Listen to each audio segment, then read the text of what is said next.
I'm going to be introducing you to one of my AR pistol builds. We're going to call her Mercy. At the time I was making this build, I've spent a lot of money throughout the time actually putting her together. It took me about well over a year to get her actually firing properly. And just kind of part of the issue was money. I've spent some money getting some quality parts, and just like I said, we have bills and school and loans and all that good stuff, so kind of had to take a little time just to build her.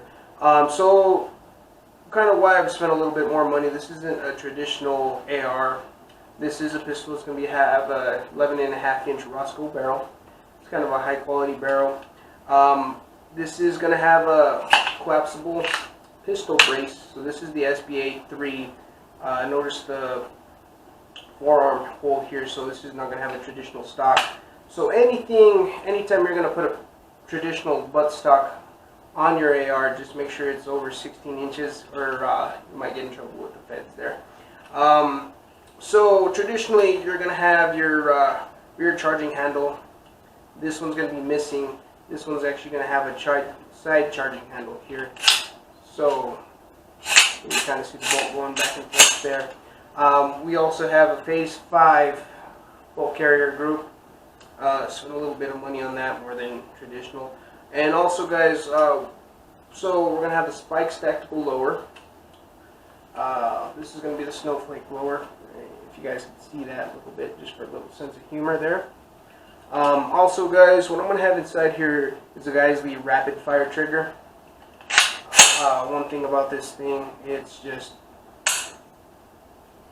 real low weight pull there, and even the reach set's just real light as well. So far I'm real happy with the rifle. Kind of something I'm going to change, and you'll see in this video is we have a standard A2 muzzle brake on here that I'm not too happy about, and you can kind of see that it's kind of, so here's in the muzzle right here. So we're going to go and swap that out for MI flash can, which is going to extend it out just a little bit above. That way we don't have to worry about placing our hand here and kind of hurting our hand a little bit. Also, we just have the standard safety here. I'm going to swap that out for ambidextrous safety. And you can see it's just on this side, so we're going to flip that on to both sides there. Make it a little easier and a little bit more aesthetically pleasing to me. Alright guys, let's get started.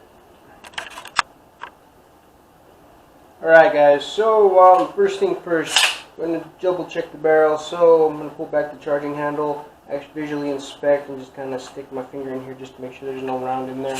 Try not to get your fingers stuck. So alright guys, so you can kind of see that we have our upper mount right down to the vice block here. So what I'm using to hold this down is the Geissele reaction rod. So when I got into AR building, never had experience using the blocks. The only thing I went straight to was the Geissele reaction rod, and honestly I would never want to try that. So we've got a little bit of a mascot here. Alright, midnight. Alright guys, so another tool we're going to be using is an AR wrench here. It's kind of a crude, this one's kind of a crude design, has a bunch of stuff going on here, but works just fine, and only ended up paying $30 for the guy here, so I'm going to be using that here. So right here is going to have our post for the A2 sight. This is going to be the A1 traditionally. We're not going to worry about that. I'm not working with those, so we're going to go ahead and I'm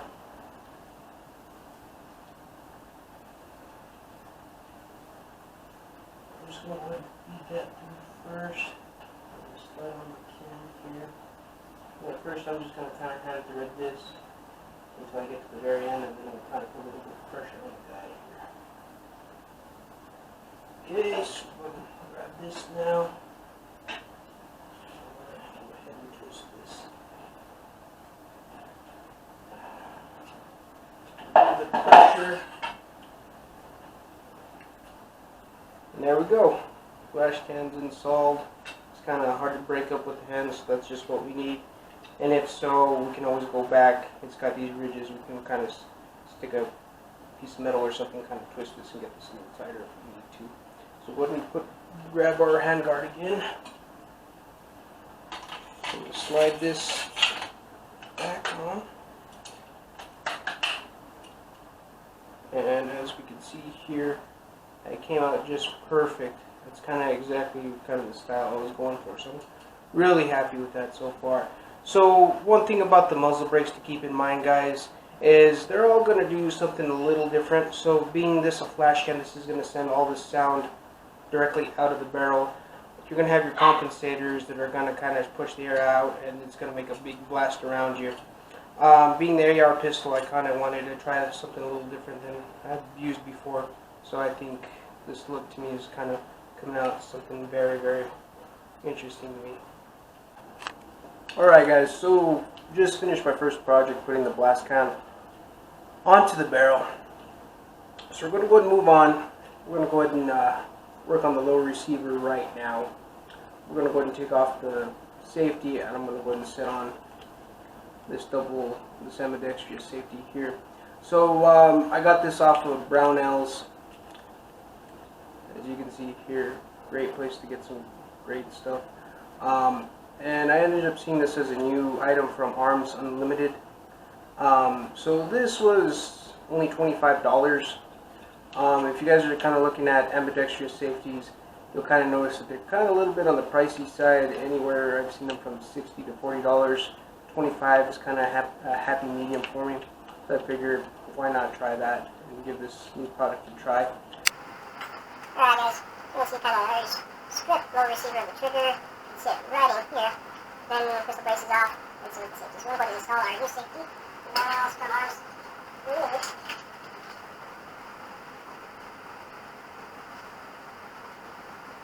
What else?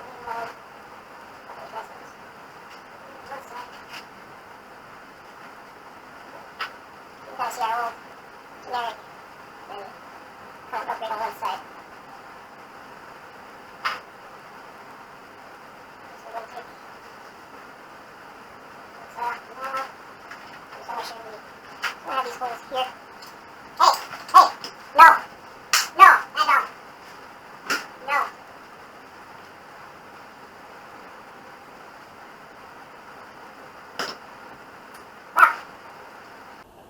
Alright guys, back again. So we finally finished the ambidextrous safety that we set in here. So you're able to maneuver this little lever on each side. First impressions on it, it's kind of a little rough to actually work with. The other one kind of easily slide back and forth. This one's a little bit more aggressive on your fingertips. So we'll see how run that for a while, see how that works. So we're finally ready to go ahead and pull her back together. So I'm going to keep this, so safe space is going to be our safety on this receiver. You kind of notice that it does have kind of three programs here. This is just a semi-automatic lower receiver, no spikes tactical, nothing special except the logo, which is kind of funny.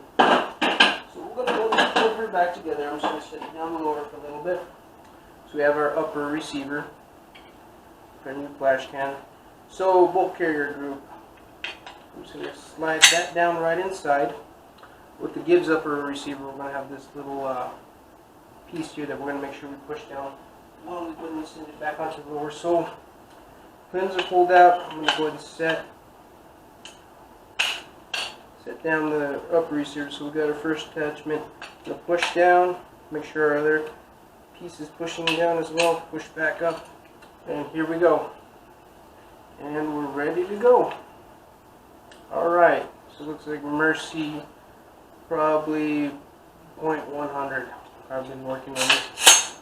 It's gone non-stop for a while. So, kind of anxious to go down to the range and see how this is going to work. See you there.